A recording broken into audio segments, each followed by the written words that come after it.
کو بتاتے ہیں کہ گزر میں بالاورستان نیشنل فرنٹ کے زیر اہتمام گاہ کوچ میں انگریزوں کے زمانے کے 4 اضلاع پنیال، اشکومن، گوپس اور یاسین کے 4 اضلاع کے علاوہ گزر کو سب ڈویژن اور آبادی کے تناسب سے گزر کے لیے اضافی نشستوں کے حوالے سے آل پارٹیز کانفرنس کا انعقاد کیا گیا۔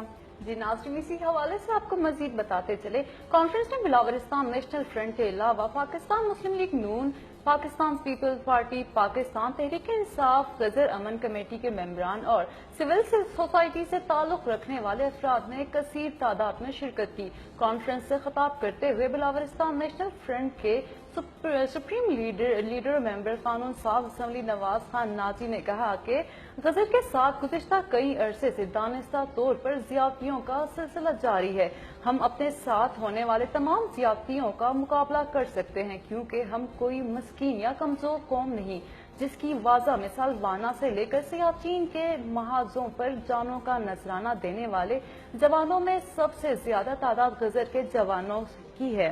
انہوں نے کہا کہ کھرمنگ، شگر، ہنزا جو غزر کے ایک تحصیل کے برابر بھی نہیں، ان کو اضلاع کا درجہ دیا گیا اور غزر کو جان بوجھ کر یکسر نظر انداز کر دیا گیا۔ غزر کے لیے 1988 کی مردم شماری کے مطابق پہلے ایک اضافی نشست کا اعلان کیا جانا چاہیے تھا جو نہیں کیا گیا۔ اب غزر میں آبادی کے تناسب سے 2 یا 3 نشستوں کا اضافہ کرنا گزیر ہو چکا ہے۔ 1988 کی مردم شماری کے مطابق گلگت کی آبادی 1,43,000 ہے اور اس کو سب ڈویژن بنا دیا گیا، لیکن غزر کے عوام کی امن پسندی کی وجہ سے غزر کو بدستور اندھیرے میں دھکیلا جا رہا ہے۔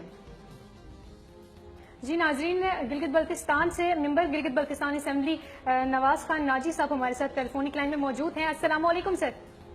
وعلیکم السلام۔ احوال گلگت بلتستان میں آپ کو خوش آمدید کہتے ہیں سر۔ بڑی مہربانی، تھینک یو۔ سر آپ سے سوال یہ ہے کہ یہ بتائیے گا کہ گزر کی تاریخی اہمیت کیا ہے، اور ساتھ ساتھ یہ بھی بتائیے گا کہ گزر کے ساتھ ایسی کون سی ناانصافیاں ہوئی ہیں جو سر آپ بارہا بولتے رہتے ہیں۔ آپ نے گزر کی تاریخی اہمیت پوچھی تو یہ برٹش کے زمانے میں اور پھر ڈوگروں کے زمانے میں گزر کا علاقہ 4 پولیٹیکل ڈسٹرکٹس پر مشتمل تھا۔ Political district Punial, political district Ishkoman, political district Yasin اور پولیٹیکل ڈسٹرکٹ گوپس۔ اور FCR کے زمانے میں اور انگریزوں کے زمانے میں یہ پولیٹیکل ڈسٹرکٹس کے جو ہیڈ ہوتے تھے وہ پولیٹیکل گورنرز ہوتے تھے، تو ان کی اپنی ایک حیثیت تھی، اپنی جو کلچر کے مطابق ایک سسٹم تھا اور ایک آزاد حیثیت تھی۔ پاکستان بننے کے بعد یہ سسٹم چلتا رہا اور 1974 میں جب FCR کا خاتمہ ہوا تو ذوالفقار علی بھٹو کے زمانے میں یہ 4 پولیٹیکل ڈسٹرکٹ کو ملا کر ایک ایڈمنسٹریٹو ڈسٹرکٹ بنا دیا گیا اور لوگ بہت خوش تھے کہ جناب ہمیں ایک ڈسٹرکٹ مل گیا۔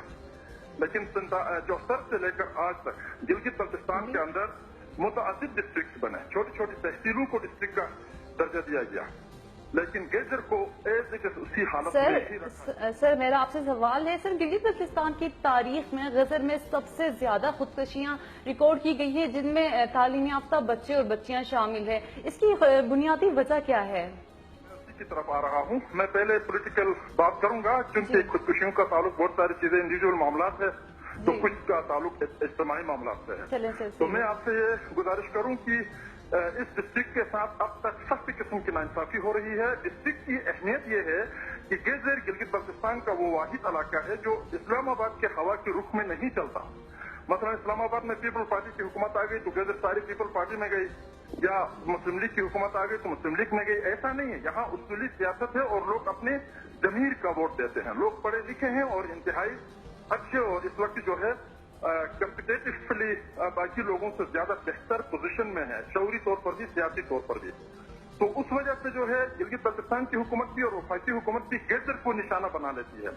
لوگوں میں جو ہے پڑھے لکھے لوگوں کی تعداد زیادہ ہے، لوگوں میں پورا شعور ہے، ذہنی طور پر یہ یورپ اور سوئٹزرلینڈ کا لیول اور زمینی حقائق جو ہے وہ بدترین استحصال کا شکار ہے، جس کی وجہ سے پورا علاقے میں فرسٹریشن ہے۔ اس وقت کچھ لوگوں نے خودکشی کی ہے تو اس کا مطلب یہ نہیں ہے کہ باقی لوگ جو ہے بہت پرامن اور سکون سے ہے۔ جی سر، بالکل صحیح کہا سر آپ نے، لیکن سر یہ بھی بتائیے گا کہ گزر میں ترقیاتی پروجیکٹ کے حوالے سے بتائیے گا کہ آپ کتنی موجودہ حکومت سے کتنا خوش ہیں؟ جی ترقیاتی پروجیکٹس کے معاملے میں پاکستان کے اندر ہر جگہ پر ممبر گلگت بلتستان اسمبلی کے ممبروں کا جو ترقیاتی کام ہے وہ تو سست روی کا